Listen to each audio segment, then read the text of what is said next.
Hello, everyone. I'm Steve Miska, Executive Director of First Amendment Voice.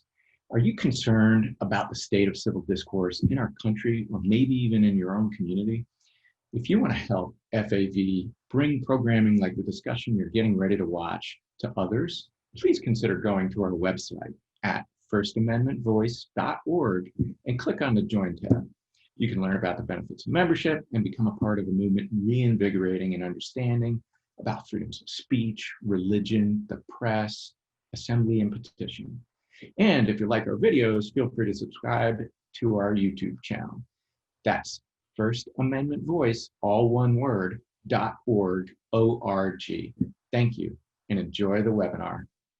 Welcome to our celebration of Constitution Day, the 233rd anniversary of the ratification of the Constitution of the United States. This is an annual celebration on September 17th, every day in the United States since it was enacted in law. And First Amendment Voice chooses to celebrate our annual symposium during this time frame to reinvigorate an understanding of civics and civil engagement with each other and why it's so important we do that. I'm Steve Miska, Executive Director of First Amendment Voice, and I'd just like to welcome you here to the second of two religious freedom panels that we've had here during this week.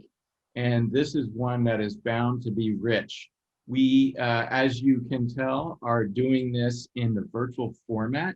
That's very fitting for this year's theme for the overall symposium, which is how the pandemic has impacted freedoms within the First Amendment, and how fitting to have a panel discussion this morning on how the pandemic in particular has impacted religious freedom, and particularly how faith-based organizations have addressed social services. So thank you all for being here. Thanks to our audience. Thanks to our volunteers who allow this to happen.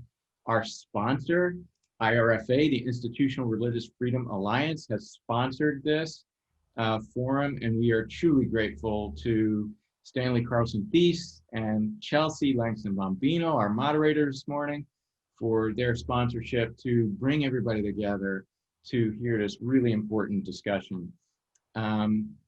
Chelsea is on our board of directors, and she has just been a wonderful addition to helping First Amendment Voice think about how we meet the needs of our members and also reach a broader audience out there. So I'm super excited to hear this conversation, and I will turn it over to you, Chelsea. Thank you so much for doing this. Thank you. I'm going to just say a few introductory remarks and then briefly introduce our panel and have them get started talking to each other, actually. We're really excited for who's joining us today. My name is Chelsea Bombino, and I direct with the Center for Public Justice two initiatives, one with my colleague Stanley Carlson-Thies called the Institutional Religious Freedom Alliance, and another called Sacred Sector. And these initiatives work on helping empower faith-based organizations across different faith areas and mission areas to fully and proactively live out their religious freedom responsibly in everything they do, from how they engage in the public square to their institutional practices, including how they serve others across difference, and in terms of how they engage a very diverse public in a positive way in our pluralistic society. We are in a really interesting moment right now where both the pandemic and mounting awareness of racial injustice have really shed light and magnified some long-standing challenges for religious freedom, but also some really interesting opportunities and ways in which religious freedom can be a catalyst and an incubator, if you will, for social innovation, for supporting causes that are very close to our heart, and for working together across differences without having to say we all believe the same thing when we don't religiously or philosophically. So with that in mind, this panel today will not necessarily be the panel that is going to answer or do a legal analysis of all the most recent Supreme Court decisions, although that is so important. We are focusing today on kind of what happened upstream of the courtroom largely with respect to religious freedom, and knowing that religious freedom requires that people live it out. we do in this moment have a somewhat narrow understanding of what religious freedom covers. We know that religious freedom is for the individual, for specific acts of worship or explicitly religious activities in the private square, in the church or the home, or the synagogue or the mosque. But religious freedom must go beyond that. We really believe that we are all endowed by our Creator to be relational and associational. And so religious freedom has to apply to religious communities and institutions as well as individuals. And what we're joined by today is panelists from different faith communities, different cultural and geographic communities, different generational communities and service areas. And they all have experiences within their own faith and within faith-based and secular community-based organizations, living out the specific missions of those organizations, not only within their own faith communities, but within the larger public square and working together across different.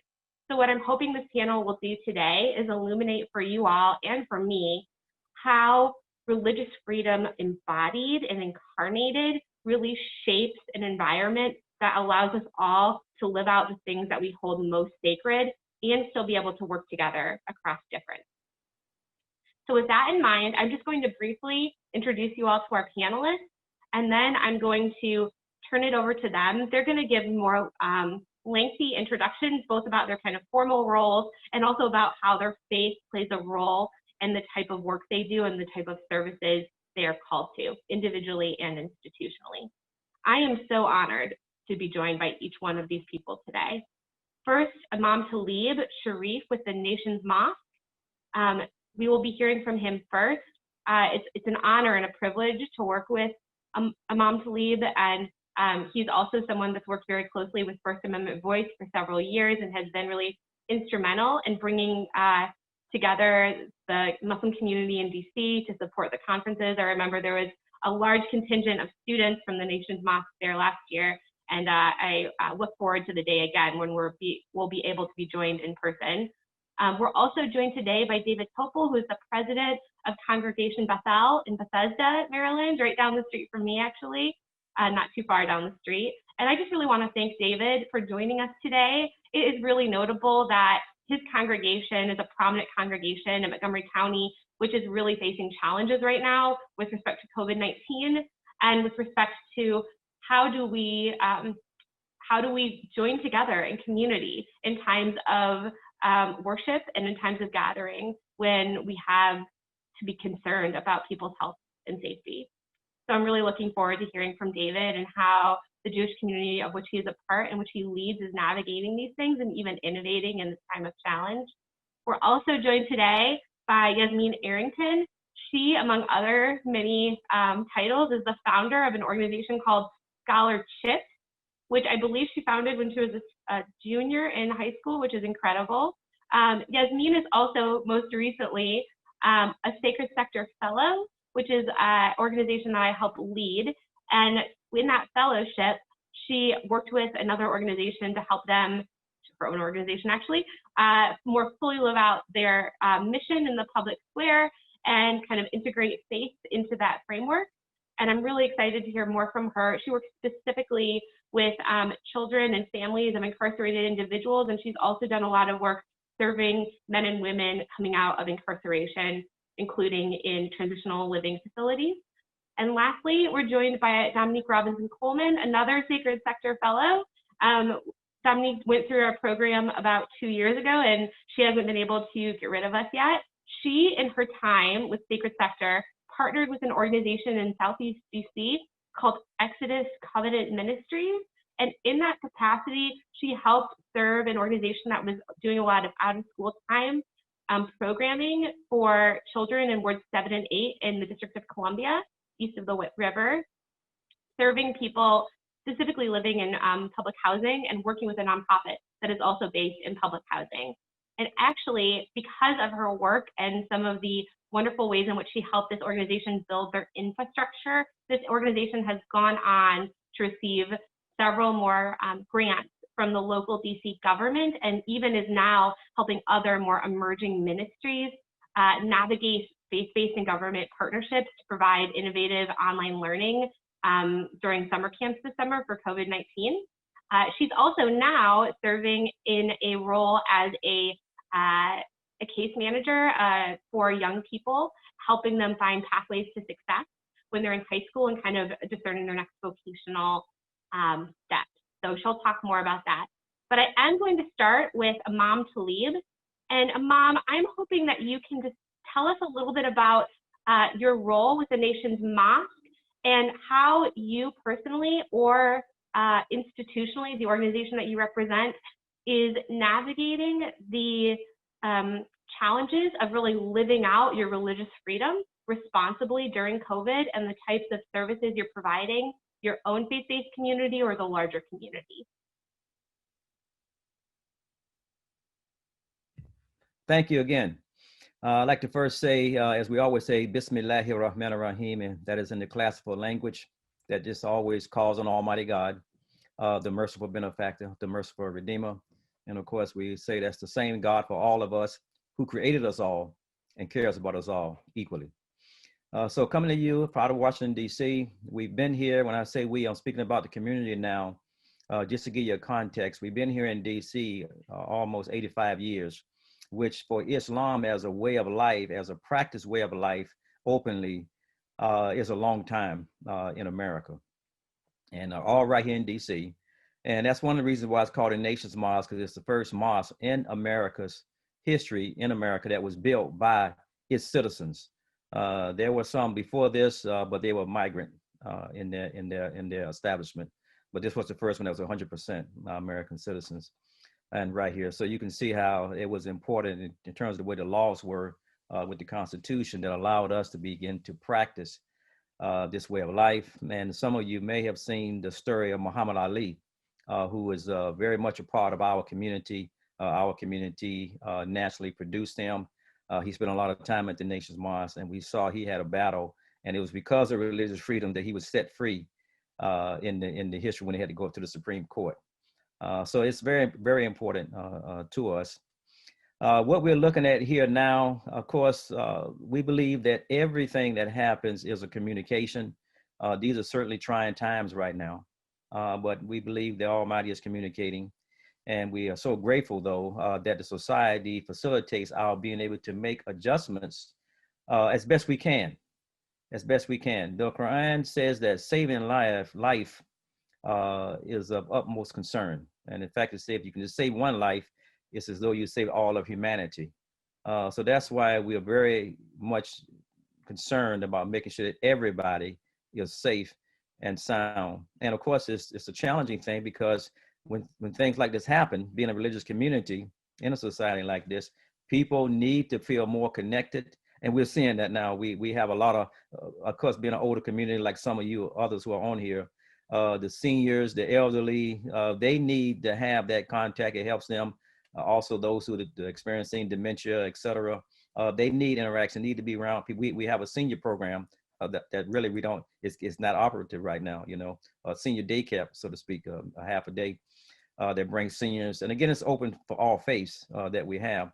And that's something that we can't do now. We also provide a meal, and we found out that working with this program, that meal has helped to save them a lot because they do juggle, we're seeing, between medicine and food, a lot of them because their income is low.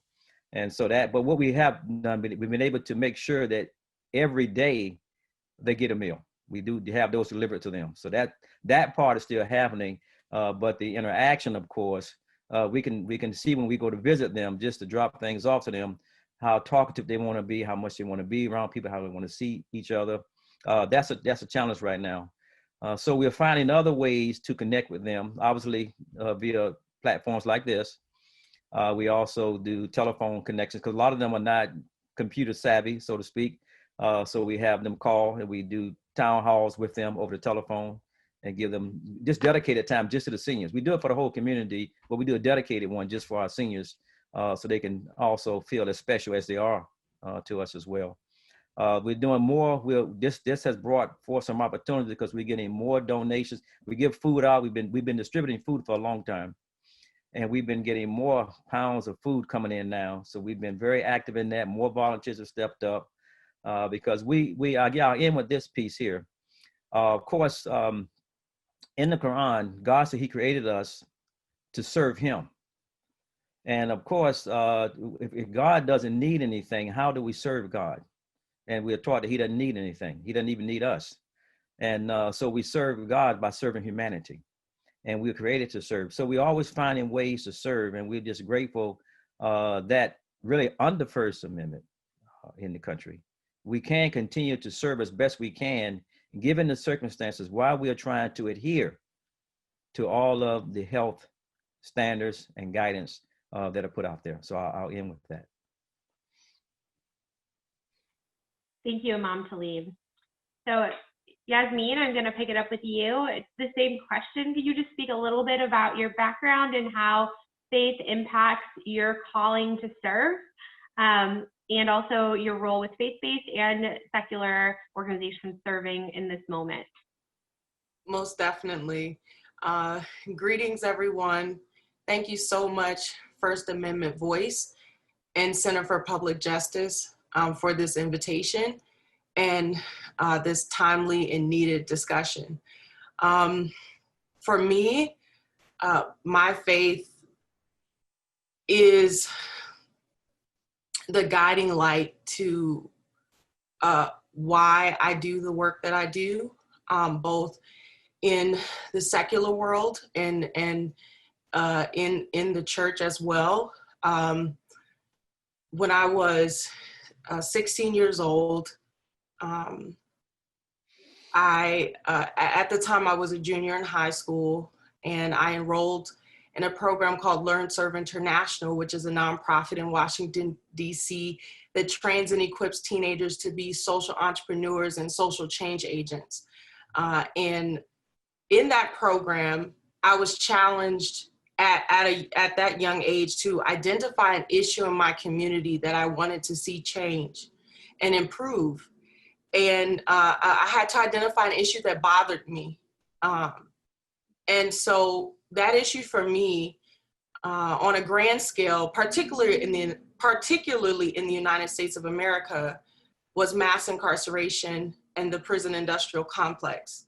But I had to narrow that down. I had to narrow down my focus so that I could find a way, a realistic way for someone my age, you know, not independently wealthy, not with a lot of power or influence, to be able to do something about it. And so I decided to focus on the effects of parental incarceration on children and families.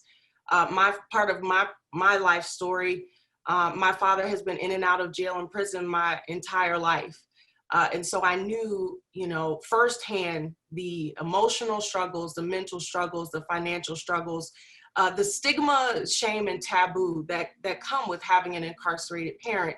And it's actually an experience that a lot of Americans across generations, across denominations, across religions, in various experiences have the experience of having an incarcerated loved one, friend, or family member, but it's not something we generally talk about. And this summer, as you mentioned, Chelsea, I'm so grateful that I had the opportunity to be a Sacred Sector Fellow under the Center for Public Justice. And what that allowed me to do is work in a faith-based nonprofit organization. And I'm sure they won't mind me calling them out, Prison Fellowship, which is a national organization, Christian identified organization that provides support, transformative, trainings, and biblical teaching, life skills for those who are incarcerated, returning citizens, and provide additional services for their families and prison wardens, training and equipping them to be good leaders and merciful leaders inside of our criminal justice system. So this summer, with Prison Fellowship, I had the amazing opportunity to facilitate a 6-week Bible study called Outrageous Justice that talks about what we are called to do and how we are called to serve people, particularly those who are incarcerated. And it was a transformative study. There were 60 folks who were registered. I had the Eastern region, as well as some folks from the mid West.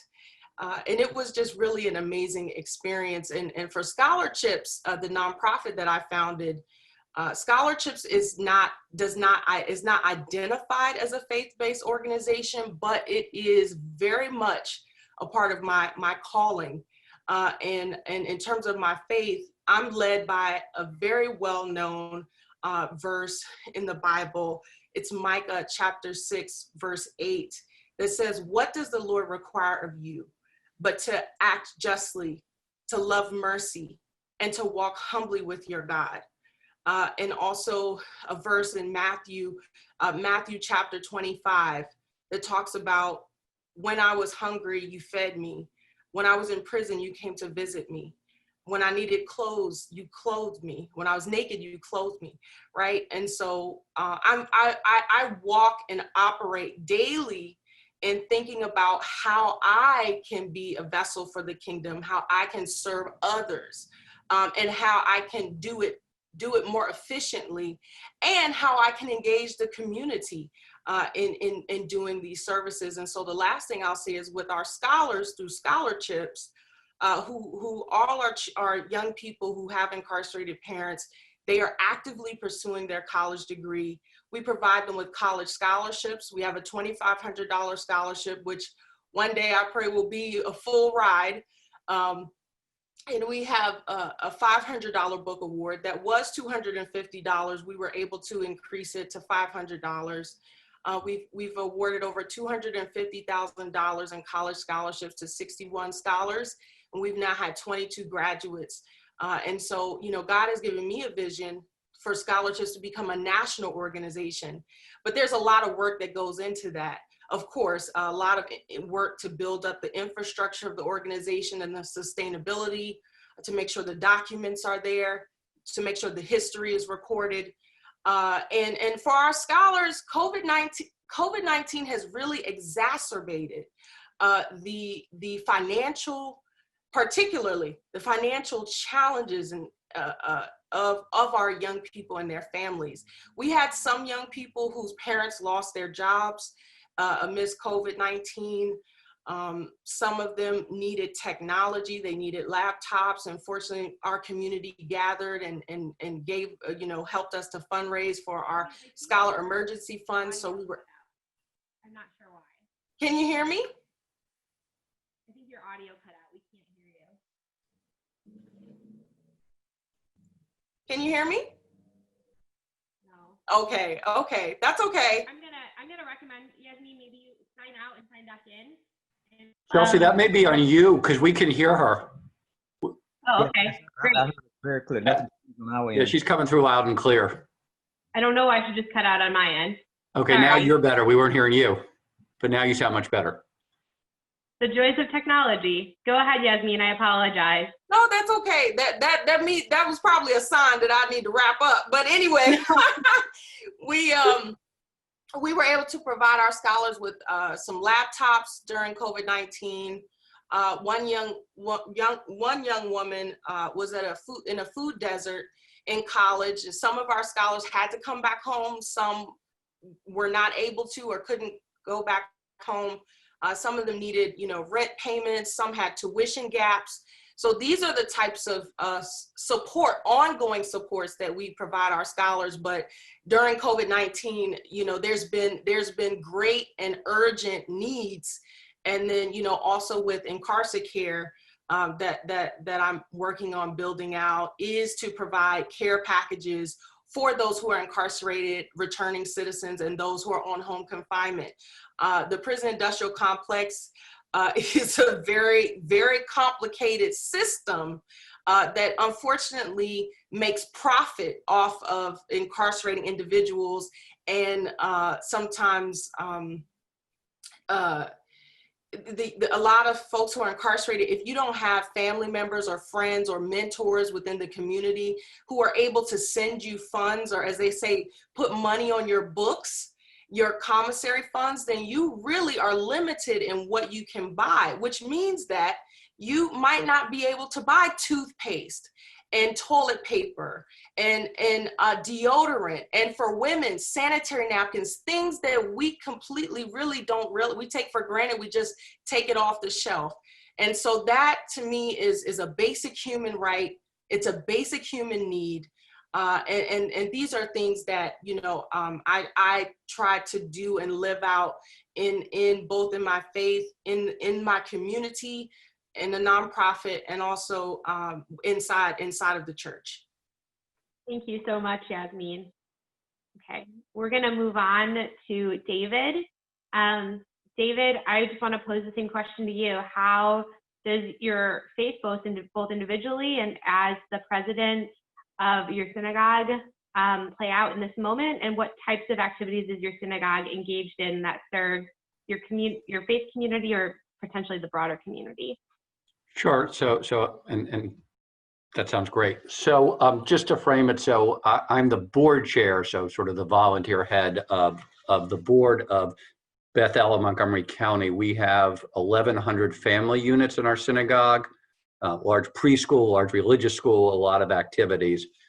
And I've sort of struck, certainly Imam Shareef's comments, I mean, everything they're thinking about is exactly the same, right? Because this isn't, right, COVID isn't drawing religious distinctions.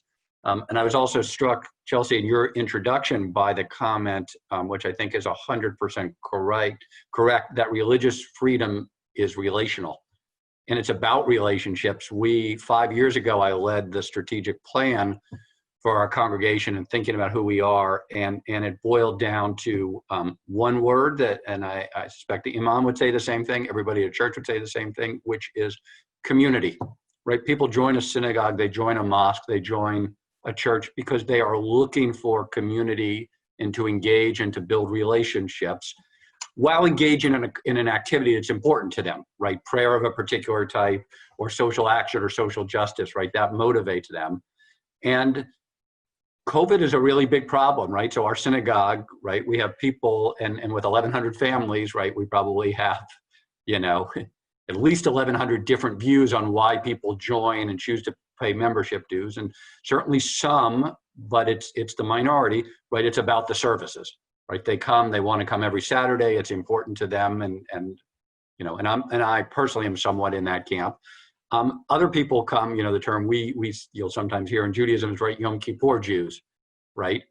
Which is they show up once a year at the high holidays, and they're deeply engaged in our synagogue because they think the value that you hear a lot in Judaism of tikkun olam, which translates literally into repair the world, which is sort of our way of saying social justice, is incredibly important. And so that's the only time they'll show up for prayer, but they'll show up monthly for meetings of the committee, and they'll organize tikkun olam days, and they'll organize social justice and participate in interfaith families. And, you know, about 3 years ago, our synagogue decided to sponsor a refugee family. And when we had the introductory meeting, because it takes a lot of support, right? People need to get meals to them and so on. We had a family with a parents who showed up from Somalia with 7 kids. 130 people came to our introductory meeting, which, you know, and I took one look and said, you know, that's also community, right? It's an important activity for the world and its community. So COVID is enormously challenging because suddenly we don't have and can't get the COVID, and the high holidays are coming up. Rosh Hashanah starts at sundown on Friday. Yom Kippur starts at sundown a week from Sunday. And it's where we gather, it's where we interact, it's where people see each other in the halls. And we're going to be doing it virtually because, as the Imam said, right, protecting human life comes first and foremost. So we never had any question in our community, right? And even to the extent there are exceptions for religious institutions on size of crowds, our view, both our clergy and our lay leaders, is we're going to do no more than safe according to the CDC. And if you can't have gatherings of more than 30 people, it doesn't matter that a religious institution is exempt. We're not going to gather more than 30 because we're not going to put lives in danger. And therefore, right, it's harder to gather and it's harder for prayer. And we're doing it. We worked very hard. We're still doing our regular Saturday services. We're doing them streamed. We now have ways people can participate through Zoom and to make it as meaningful as possible. And it's a challenge.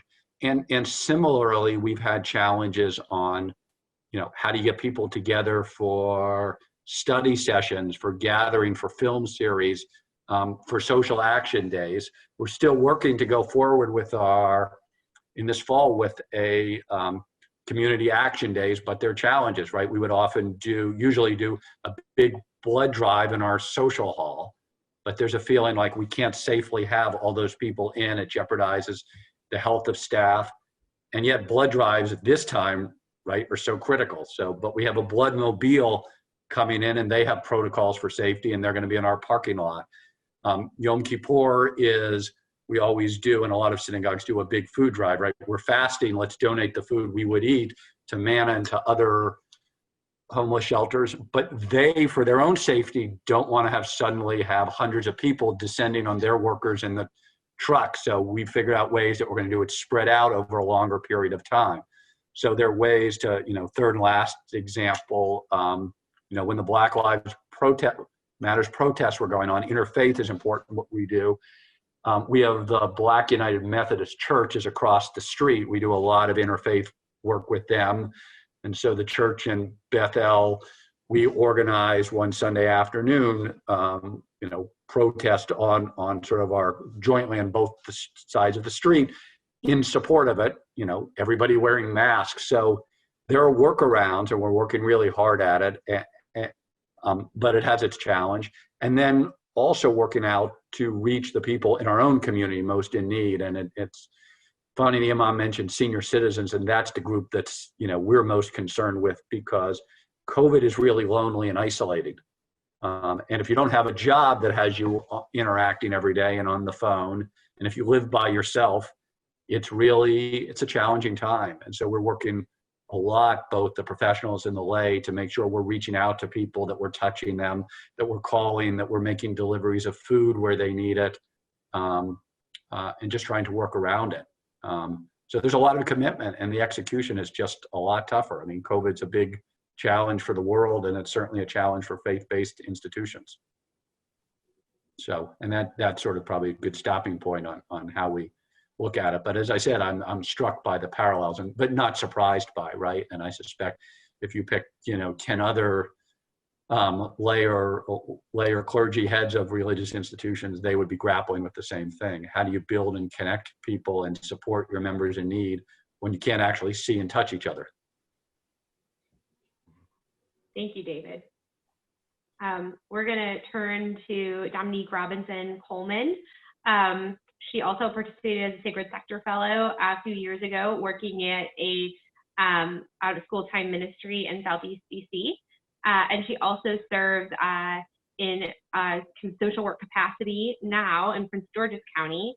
So I'm going to just ask her the same question I posed to you all. Dom, can you just talk about your individual faith and how that calls you into service, and also potentially about the experiences you've had with diverse faith-based and secular services and the types of challenges and opportunities COVID is presenting in those spaces? Thank you, Chelsea, and thank you to First Amendment Voice and everyone that saw fit to invite me. I'm a former preacher, so I'm going to keep my answers as short as possible today. So just to curtail that, just to put that out there. So I arrive in this space, or I show up in this place as a boots on the ground activist and organizer. My background is a church background. I grew up in church, the Black Pentecostal church, but I also grew up in the hood. I'm from West Philly. So I grew up in a different context that kind of made it possible for me to see that honestly, the only way out has been my faith and education. My parents were a little bit more comfortable, so they were able to do some investments that a lot of my peers in my community weren't able to have. So what I saw is me being able to get out of my community, even though some people were still trapped there. And the only way that was possible was for me through education, schools that I went to. So what strikes me in how I see this through the lens of my faith as a Christian, not a perfect Christian, but as someone that claims to follow Jesus, is Luke 22:32. I had to bring it up for myself, where Jesus is talking to Peter, and he said, "But I have prayed for you, Simon, that your faith may not fail you. When you have turned back, strengthen your brother." So once you get yourself together, once you're able to pull yourself out, or if you're not even out all the way, go back and go help the people that you come from. So that is how I see this. COVID has brought up some very unique challenges with the work I do. Just to correct you, Chelsea, I'm not a social worker. I am a case manager for a college and career readiness program. And thankfully, due to the training that I got from CPJ and Sacred Sector, I was able to become a founder of a nonprofit program, which is called Greater Than 12, which is a college and career readiness program that helps students even after high school. So whichever area you choose, whether it's career or whether it's college, we help you till that first year to make sure that you're making it, that you're successful in your endeavor and your path.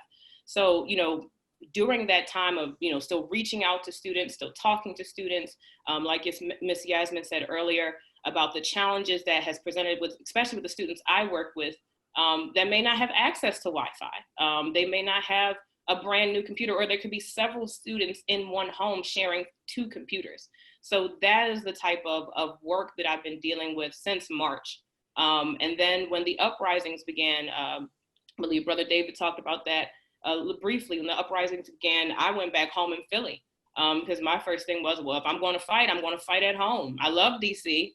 DC is always going to be home, but if I'm going to stand with my brothers and sisters, I'm going to go back home. So, even during that, I was able to get with some wonderful organizers, grassroots organizers, one woman by the name of Shakira King, who's a dear friend of mine, and she was able to start something called Join Aid, a play on the word that Philly likes to use, join. And we were able to raise over $10,000 for people that had, suffered some horrible situations during the pandemic that the current infrastructure of Philadelphia wasn't able to provide meet any needs for. So that is the work that I've kind of been sandwiched in, just like, okay, so what do you need? How can I help? What can I do? And how can the community help? Not just me, but us as a community. How can we come together? How can we support you? How can we uplift you? And doing that during COVID has been so challenging because majority of our work is personal.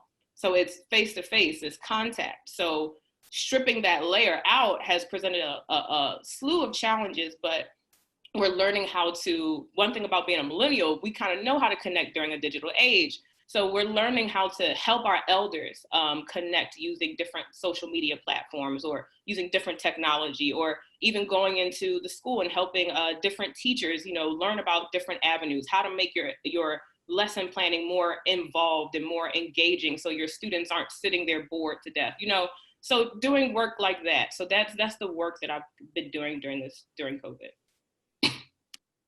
Thank you. So I'm just going to take a moment and pause and welcome the audience at this time. We still have some questions we want to ask the panel, and they might have questions for each other, but please go ahead and type any questions you have for the panel, an individual in particular, or the entire panel, into the Q&A box at this time, so we can make sure that we have a lot of time for participant interaction with the panel. I'm going to ask the question about religious literacy to this panel. So we know in this moment that religious freedom is very important, but as especially Imam Talib and David talked about, it's so important to balance religious freedom with responsibility in terms of making sure the most vulnerable members of your faith community are safe. And especially when you're serving the public. As I believe Imam Talib, you mentioned you serve seniors of who are Muslim, but also seniors who are not Muslim. So I wonder if Imam Talib and David, maybe you both could speak a little bit to how you balance, as a faith-based organization, living out your own faith convictions while also serving those who may be unlike yourselves. I'm not sure if, David, your services extend into the community through your preschool or through food drives, but they may. So I would love to hear kind of how you guys are balancing those things in this particular moment. Yes, it's certainly it's a challenge, but I mean the balance is because of the environment that COVID has produced. Because when we look at my faith, and of course I know we'll hear from my brother David in a minute, but we're in one scriptural reading. When I say one scripture reading, I mean Christians, Muslims, Jews, they're all in the Quran, which means that, you know, I'm already taken outside of my faith. So I don't just concentrate on just the Muslim population. It's about humanity. We are all taken back in scripture, and that's the case for what we call the heavenly faith that got a book from heaven to Adam. And, you know, Adam, again, we always say, and I know my Jewish brothers, we're very Christians, all of us well. Adam, when he was created, his original identity was good, it was excellent. It wasn't a racial identity, wasn't an ethnic identity, wasn't a national identity. You can even say it wasn't even have the religious labels that we have now. He was human first. That was the most important identity, which tells us that that's the most important concern for us beyond the labels, human, focusing on humanity and human life. And this is why a lot of our services, and of course the challenge now, we're just trying to do more in a COVID environment. And we believe that this time was created for people of faith, you know, because we're supposed to respond to the need, to those in need. Our own humanity drives us to do just that.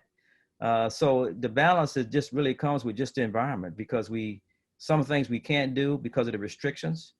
And I'm sure the others would agree with me. Had it not even been for, you can take away the governmental directives or the public directives. You know, David mentioned the capacity that the states and cities are saying.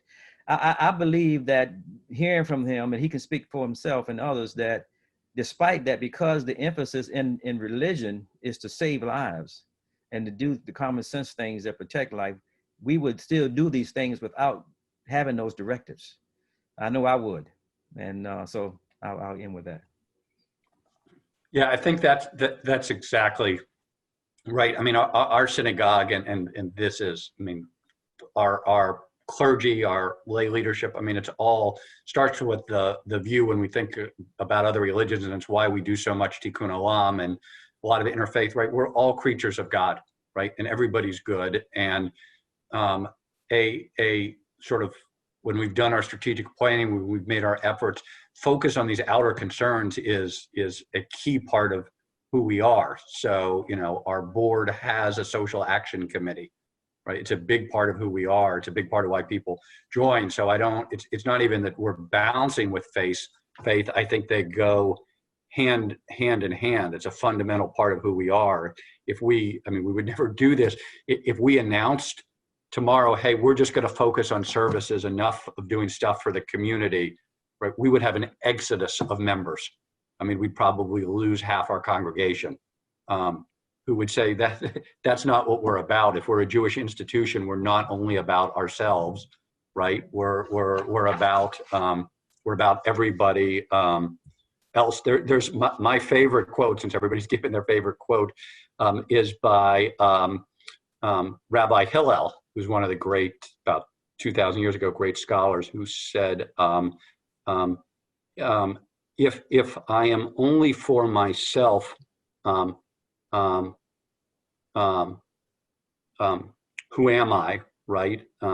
If I don't think of myself, what am I? And if not now, when, right? So we are obligated to think about our synagogue and who we are, and we're obligated to think about the outside world. I think the biggest challenge in the balance is more the question you sort of would say, if not now, when? And so if not now in COVID, when? Is the time. The needs are up in the community. It's just the challenge of the execution, right? And I think everybody, I mean, Yasmine, Dominique, we're all having this problem, right? We all, four of us, sort of strongly agree, now more than ever, people need what we do. And they're just practically, it's more difficult, which isn't an excuse. I don't think any of the four of us would say, hey, it's just more difficult, so we'll do less and be happy with that, right? We're all trying to figure out how do you work around it, without endangering the lives of the people you're serving or the people you're helping to serve. So it's a challenge, but philosophically, I think it's not even so much as a balance. I think the two things go hand in hand. Thank you, David. I want to shift a little bit, and I want everyone to answer this question, but I want to focus first on Yasmine and Dominique. So they both kind of participated in our Sacred Sector program, and part of that program really talks about how do we help younger people reimagine religious freedom as a public good, because I think we all are aware that in this moment, there is a lot of, and sometimes well-deserved, negative connotations with religious freedom. So I wonder, Yasmine and Dominique, if you could just speak a little bit about how both how your background and your faith kind of call you to think about religious freedom reimagined in this moment, and what are some of the kind of challenges with that term, even with younger folks, even young folks of faith, and what do you think are ways that individuals or institutions who want to live out their faith responsibly to repair the world, to advance human flourishing, how can they help change the narrative about religious freedom? And I'll just say it. What I mean by negative connotations about religious freedom is, I mean that it is associated with more privileged, largely white, often evangelical groups who are advancing certain issues that may most likely protect their own faith communities. And while it's really important for faith communities to stand up for their own rights and freedoms, sometimes when that's the message in the public square, the other important issues around religious freedom and even the other good work of those groups is not necessarily part of that broader conversation. Dom or Yasmine, would either of you? Either way. Okay. Well, I'll make it short. Thank you. So I will be honest. I struggle with that, and you kind of know Chelsea in the beginning. Struggled with that when I first came on as a part of the CPJ Sacred Sector Project, because I have issues with my community being good stewards over the religious freedoms they are given. I understand that, we receive certain privileges because we're not, when you're a Black Christian, you are a Black Christian. So Black makes you other. But when you're a Christian, you are normalized in the United States social construct and just as a society. So telling my community, like, yes, we have these privileges. Yes, we have these freedoms. But if your freedom is at the expense of another marginalized community, then you are not being a good steward over the freedom that you've been given. And so my work, especially now with COVID and talking to, older pastors that, still want to meet because, still want to have Sunday service because, this is what we do in Black church. We always go to church. We don't miss a Sunday, that type of rhetoric. And it's like, well, just because you can doesn't mean you should. Because if that puts everyone at risk, then how are you being a good shepherd?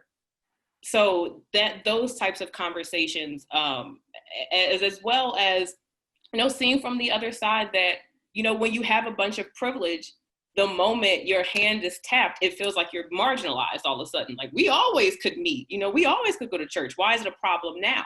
So just trying to wrestle with my community with that. And it's very different contextually for Black folks in America. So, giving space to that as well. So that's how I've been kind of dealing with that. Hopefully that answers the question of just pushing my community to see our privilege and then pushing us to look and say, well, how can we, advocate for our Muslim brothers and sisters? How can we advocate for our, our Jewish brothers and sisters, our Hindu brothers and sisters that don't have the same privileges because they aren't normalized in our society? So those are the types of conversations I've been having. Yeah. I second that. I second that. That was a lot, Chelsea. But all good. I completely relate to Dominique, and I agree with you. I I grew up missionary Baptist. I'm currently in the AME denomination, which, you know, we have the same in Protestantism, many different denominations and branches. In the AME church specifically, came into existence because, you know, at the time, Black slaves were in many cases treated badly. You know, if we wanted to go to the altar and pray, might be picked up and dragged off of our knees, off of the altar, not allowed to be ministers, right? And you know, I find myself in a very interesting position, being a millennial, being a Black woman, being a woman who believes that she is called for proclamation, right? Like, that in of itself is a unique position. And I think because I do have that experience, and this is my purview, I have always sort of had a sensitivity to our brothers and sisters across faith religions and religious practices and traditions.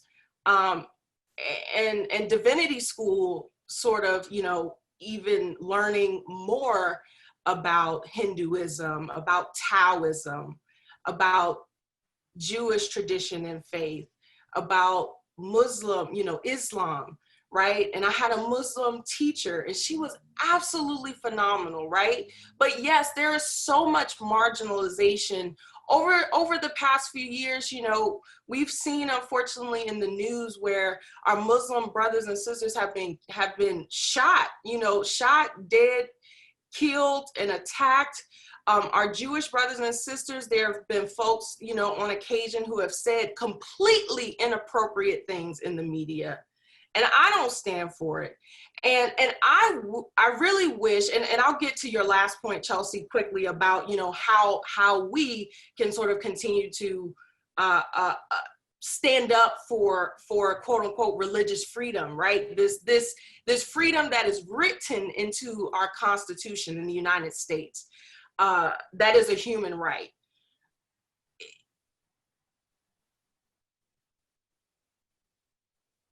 Millennials though, and even Gen Z has a different purview and a different way of thinking about religion than most of us have, right?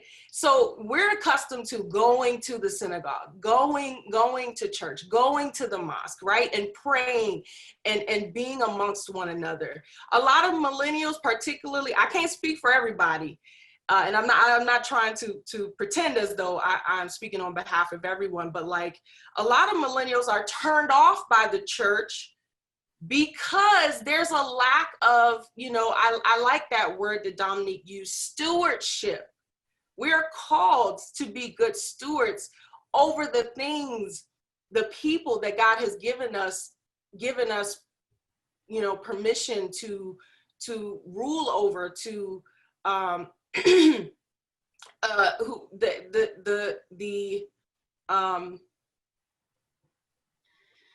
the goodness that He has given us. We're responsible.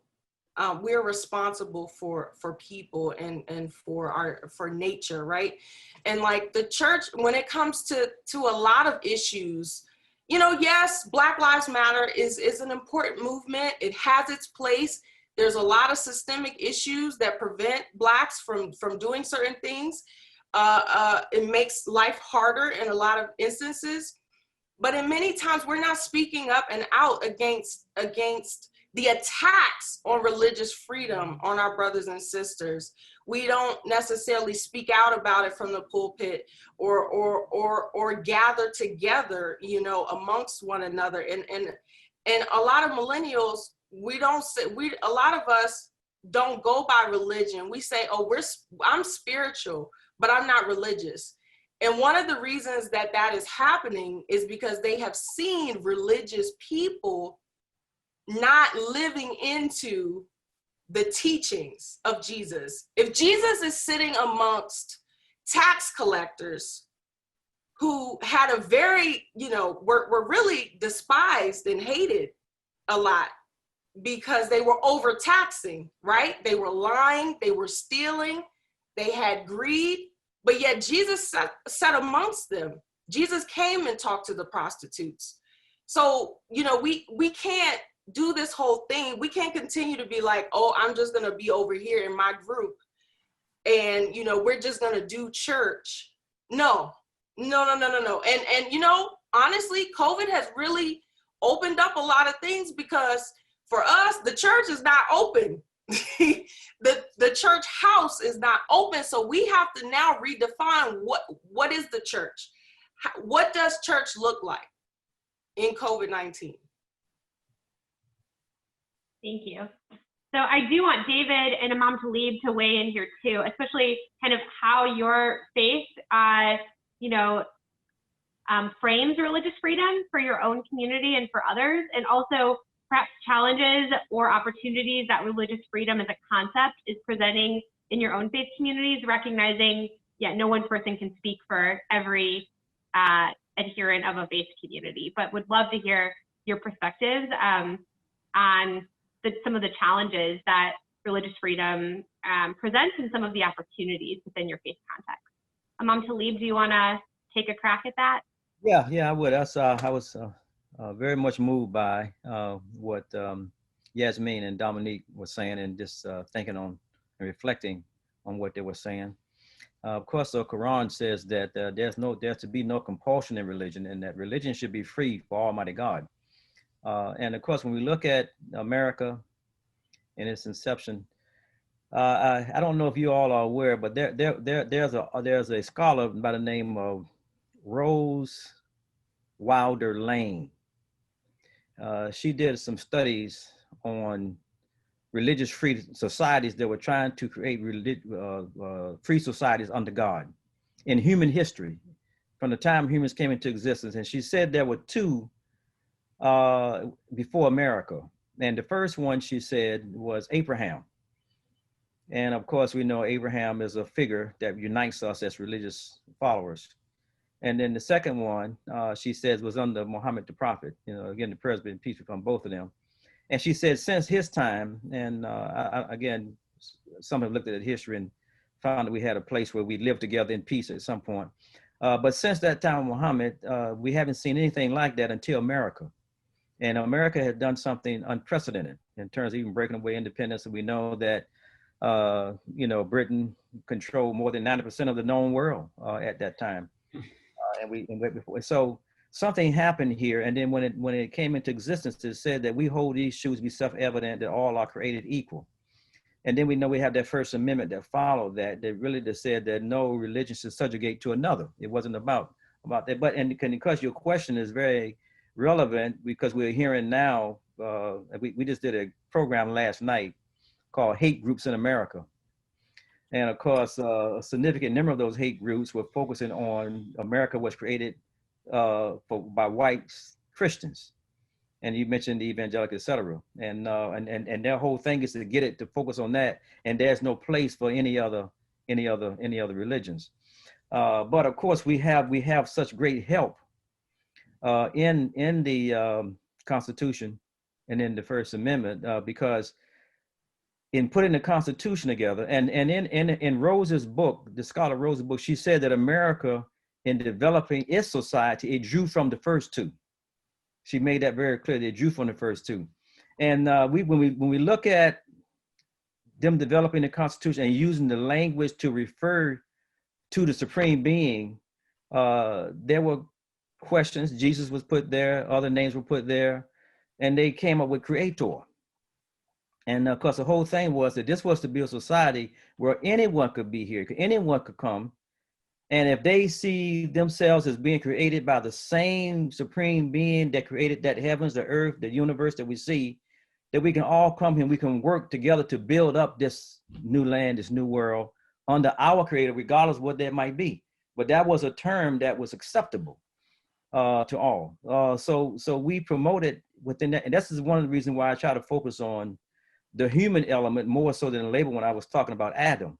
We're connecting back to Adam and see the human, because if we start focusing on and denying each other access, degrading the life, then we're losing something, because we all are children of Adam. And the previous scripture said that we're children of Adam, children of Adam.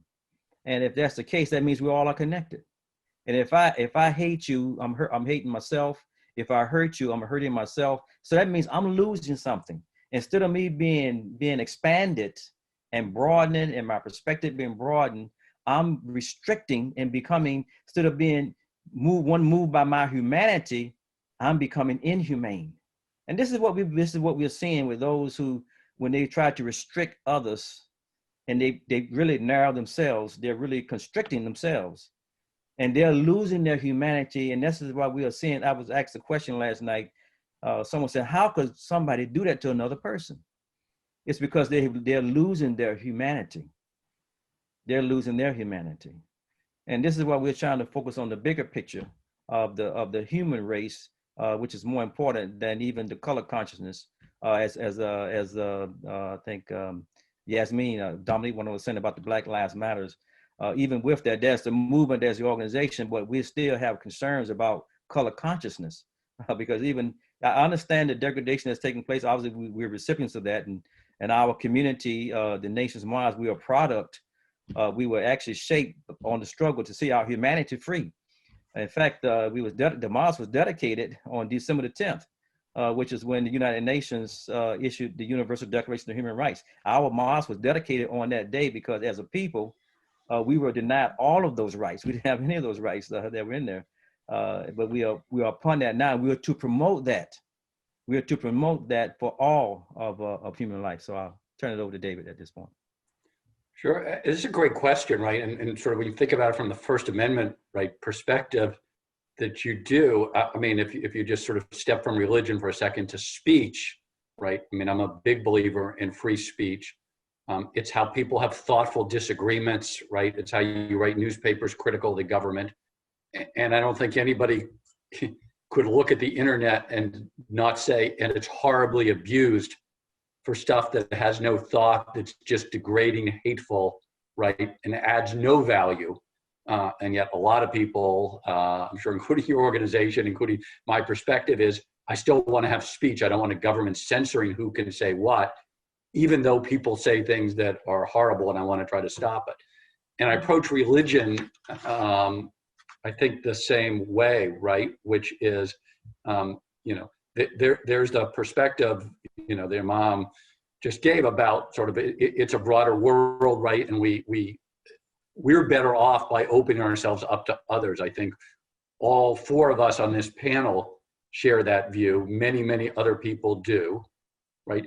And at the same time, and that's the challenge we face, right, is religion is over the millennium, and certainly in this country, has also been insular and caused a lot of hatred, right? I mean, a lot of slavery happened, as you talked about, with people saying, hey, I'm doing this because this is what God wants in the name of religion, which is certainly an abhorrent justification, right, or use of religion, right? Certainly Jews have, for 2,000 years have faced the blood libel, and that is sort of the first justification for the anti-Semitism, right, that eventually spawns Hitler. So a lot of hatred and killing has happened in the name of religion. I think the way to look at it, at least I do, and that's challenging, is so is a lot of good in the world.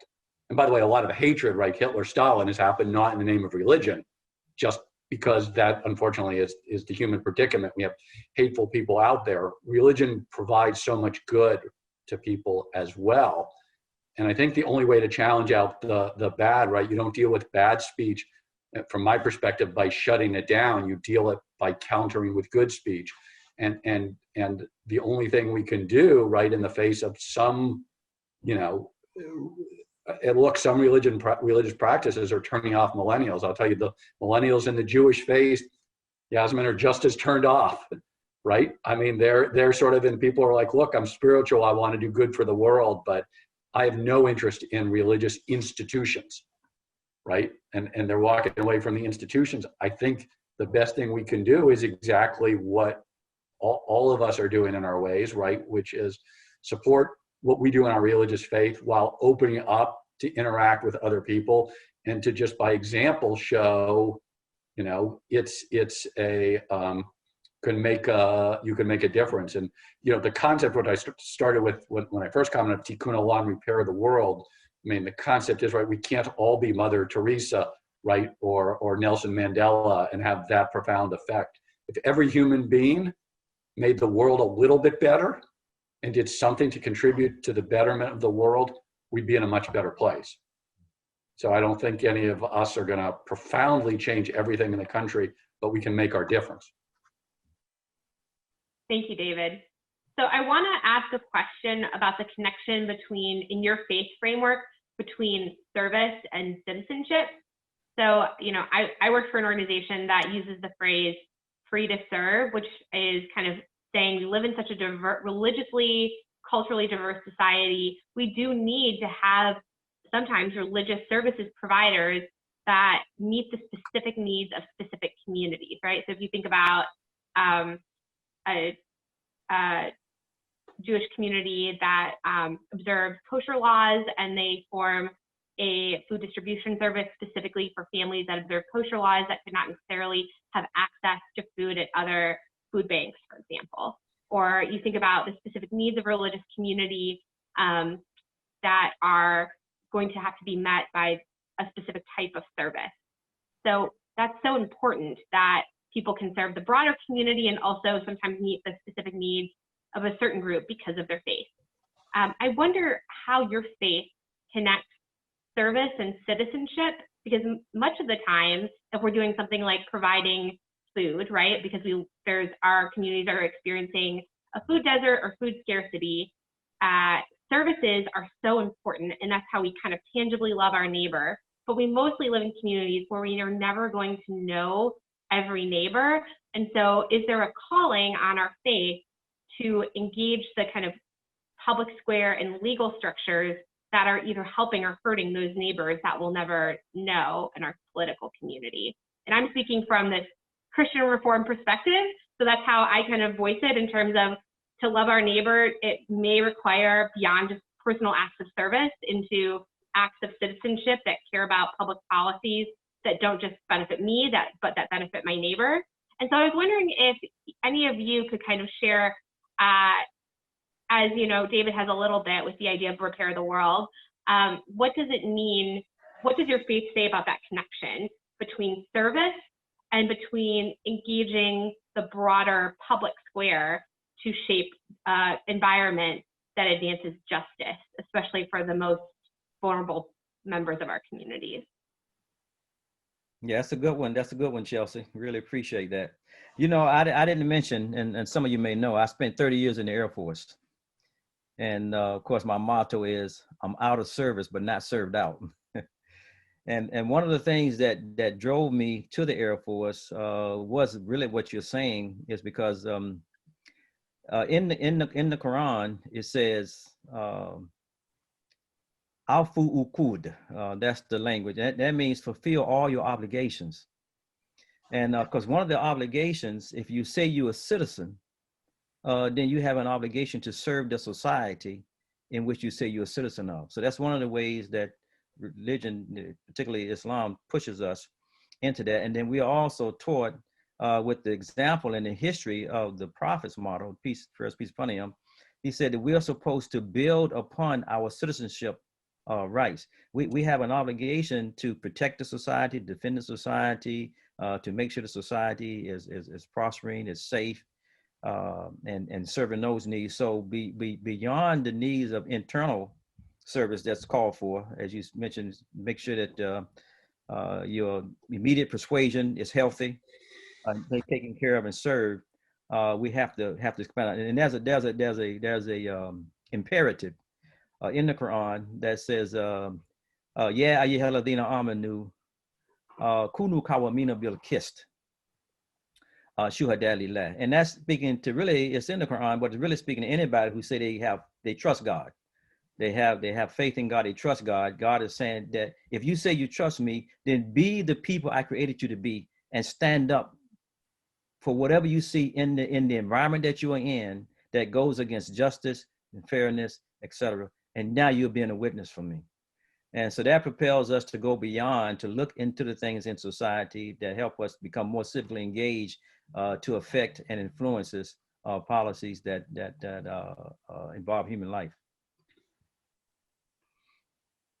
The complication to this is, and it's a great question, Chelsea. I think what the complication to this is, I think people from all religions will agree, the value of helping the homeless, right? Feeding the hungry, right? Taking care of people in need is universal. The obligation to participate in the public square and politics, et cetera, I think is also shared. Certainly many people in our synagogue community, like many church and mosques do. Where it gets just more complicated is what the correct answer then is not universally held, right? I mean, you can guess we're in Montgomery County, you can guess the political leanings of the bulk of our congregation, but in a different part of the country. Clarify for people that are not in the Maryland area. I could do it. I'll let you do it. So for the national audience. But Bethesda is an overwhelmingly very democratic area. We don't sort of, you don't have to be one party or another, but so I'm just guessing 95% of our congregation, maybe a little bit more, will vote for Biden over Trump, right? If the candidate had been somebody like Bush or Kasich last time in 2016, then it might have been 75% or 80%, right? But I think you do have an obligation to participate in the square, and our senior rabbi, Rabbi Harris, has often talked, and he talked a lot about the subject after the 2016 election, which was certainly, had a lot of people very upset, and we still had a few members who went into the administration, right? And then other people who thought it was horrifying that anybody would. And he talked a lot about, and regularly talks from the pulpit, about the need to participate in the public square, the importance of voting however you're going to vote, right? The importance of serving government and participating in government. But it's hard if the issue of the day is whether it's abortion or tax policy, right? Or foreign policy, or entering a war, right? Or the response to 9/11, right? I certainly would agree that we should be very active and engaged.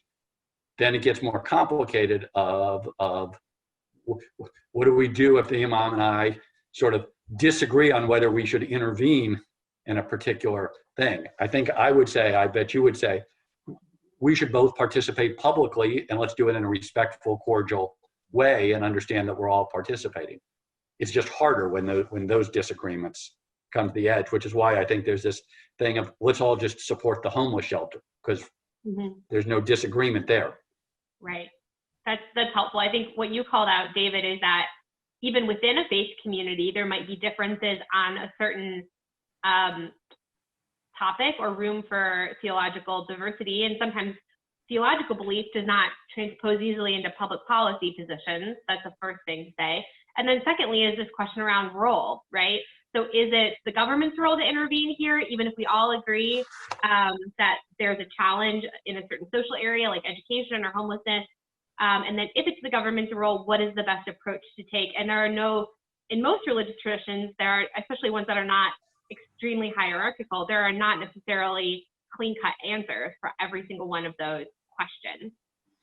So I want to just remind the audience that you are welcome to type in questions into the Q&A box. We did have one question that came in, and I know a lot of the panelists have responded to this already via inference, but I wonder if Dom or Yasmine, you could particularly chime in here around thinking about it from the perspective that you kind of have both touched on before around young people and the kind of challenges of public perception within their own religious communities. So the question basically said, should people who participate in a faith community take the risks and go to services right now, or should they stay home? Should religious communities operate in person or not? I wonder if either of you would be willing to take up some of the nuances of this question and maybe speak about your own personal perspectives, but also recognizing kind of the challenges of place and context and needs in the community when we're thinking about trying to provide a one-size-fits-all answer. It's probably going to be difficult. Actually, Chelsea, if it's okay, I just wanted to quickly respond to the previous question.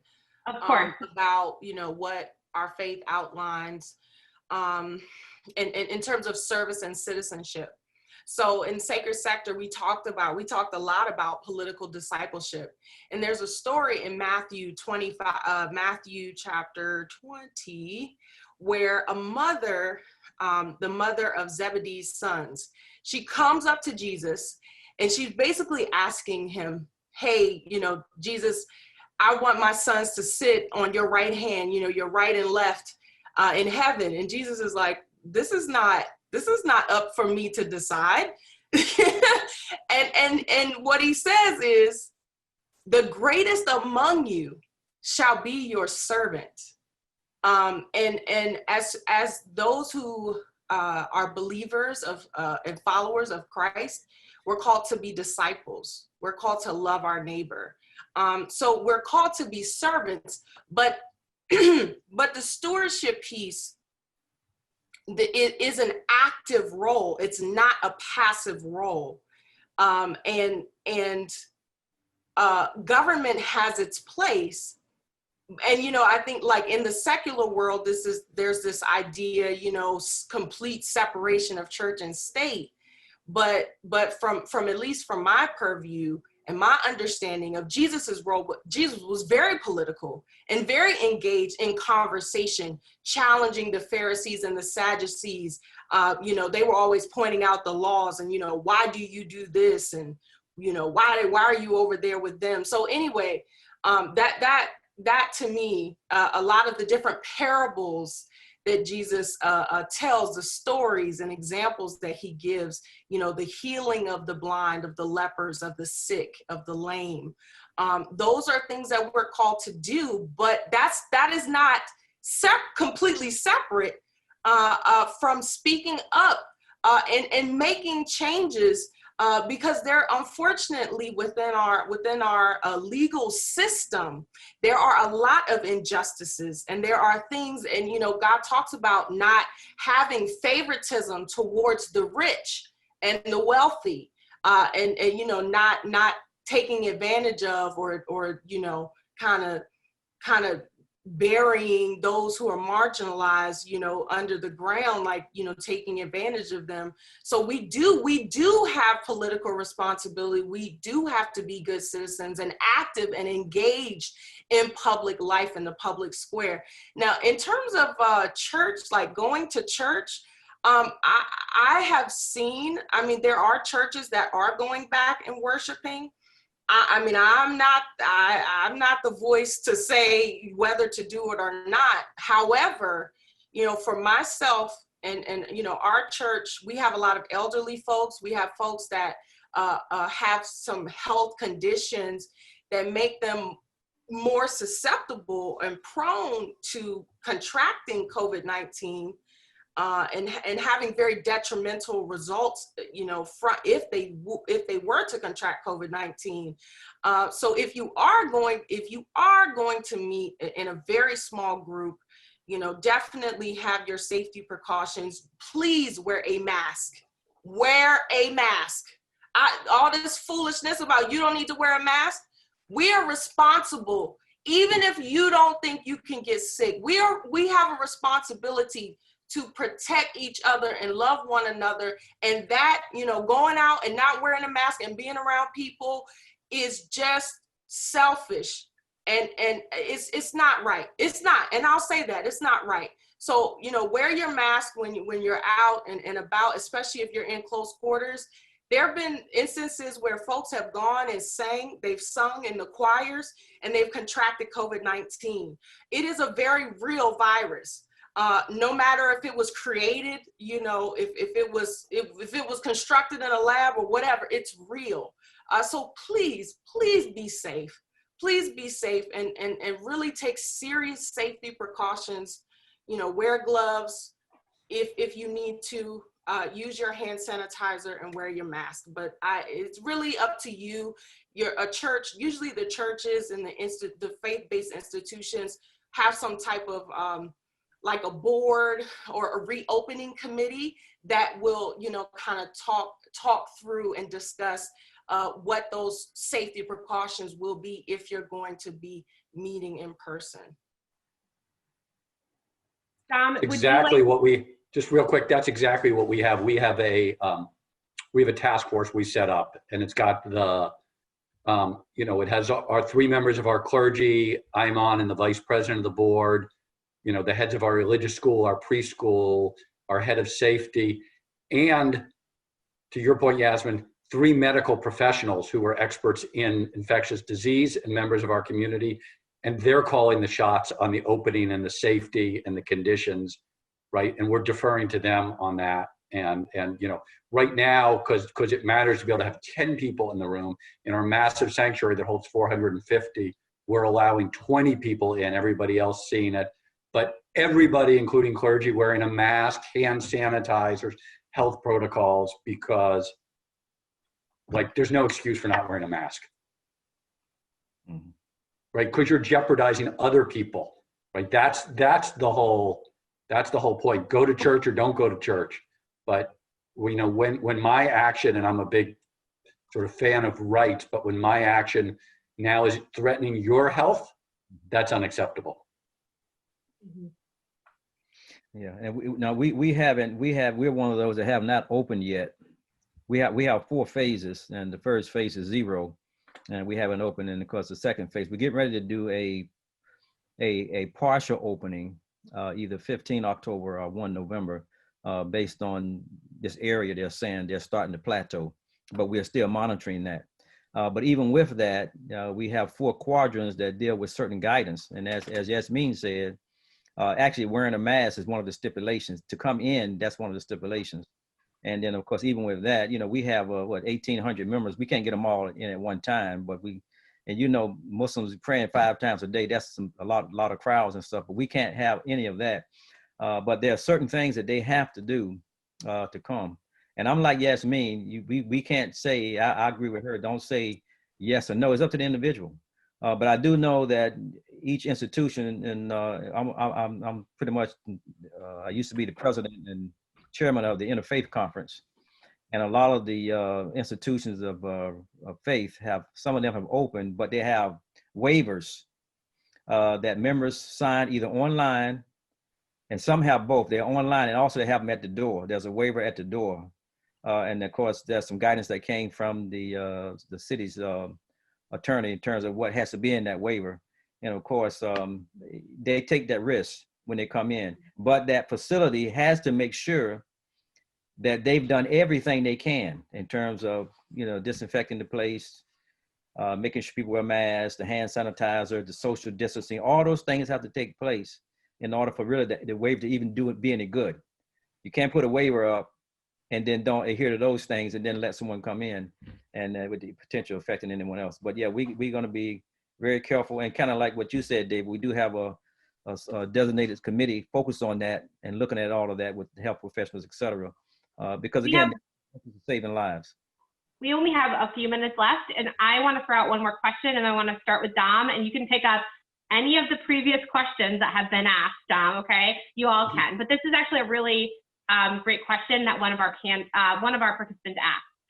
So he said, leaders from the Iroquois Confederation were invited to Independence Hall to inform the establishment of this unique form of government. He's speaking, I believe, about the founding when we were talking about that conversation. Could that be where the term creator came from? And then probably more relevant to this conversation, can indigenous spiritual traditions contribute to this religious freedom issue? So I'm gonna start with Dom. Dom, you don't have to address that question right away. Feel free to address the civic engagement or gathering in person or Native American religious freedom question. And we'll pick it up after Dom has a chance to weigh in here. Okay, I'll start off with the term of creator. I have done background work. My master's of arts and theology is from Fuller Theological Seminary, but I don't consider myself a traditional Orthodox Christian. So yes, I would fit under the category of calling God creator, saying that God is the, names besides Jesus, basically. And I believe that comes from, if I'm not mistaken, I have, my mother's side of the family is Jewish. And they've always referred to God as the creator. They're Orthodox Jewish. And so I'm not sure, but I believe the Talmud does and the Torah does have those indicators there. So I don't think that is something that was, informed with the Confederation of the United States, unless I'm believing that or looking at that incorrectly, the question. But I think indigenous spiritual traditions can inform, and they should inform religious freedoms. When I think about, my ancestors that, weren't Christians to begin with, they, this was something that was forced on them, but we made God our God. We made Jesus our Jesus. And so, but those practices from our native land still inform our Christianity today.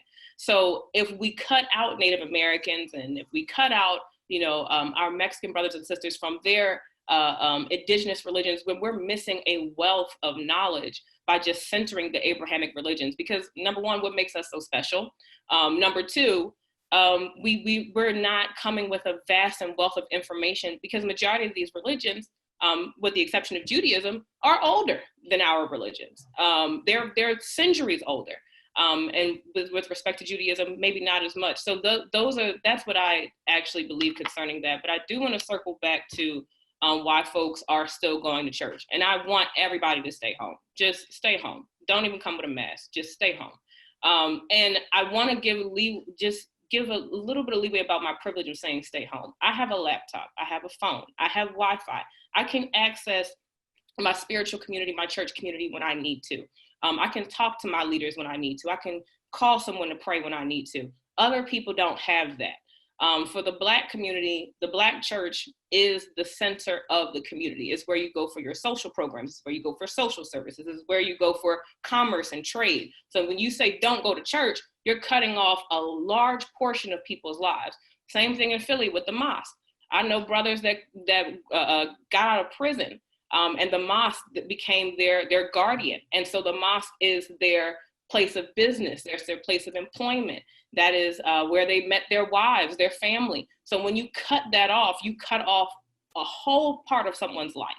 So just keeping our privilege in mind when we say stay home. I know it's easy for me to say that because I have all the amenities provided to me, so I can still remain in community. But for people that don't have a health director on their mosque board, because your church is in a neighborhood where somebody that if you worked in a hospital, you don't go to that neighborhood, so you're not coming to that mosque.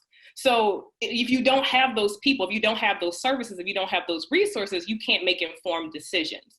So I just want us to create just a little bit of grace for people. Overall, everybody stay home, but just giving a little bit of grace for people that don't have the amenities and don't have the privileges that we have. So just to say that. We have 2 minutes. I do just want to say that I think the question on the Iroquois Confederation was saying that the Iroquois Confederation, like a lot of Native communities, uses the term creator. My husband's part of the Lakota community, and the term creator is one of many terms used for God. And so it's very possible. I just don't know the history well enough, and I'm not sure if any of the other panelists do to confirm that.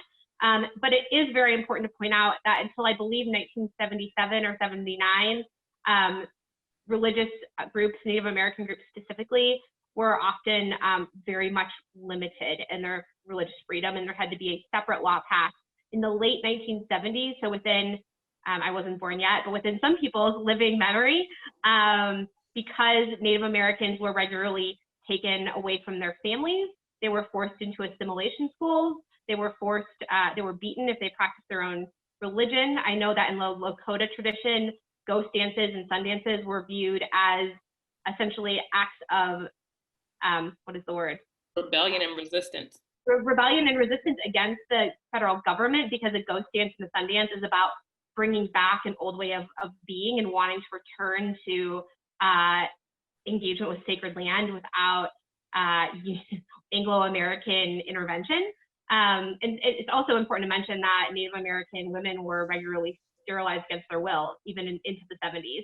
So I think this conversation is nothing without Native American religious freedom in this country. I wish we had the opportunity to include someone representing a Native spiritual community on this panel, and I apologize that we did not have that happen today. But I do want to give our panelists just a quick moment. If you have one sentence to close us out around, I want to thank you all, and you all have maybe one sentence to end before we have a hard stop now. Okay, so I'll just answer that creator question real quickly. I mentioned about the scholar who studied the history about the creation of societies.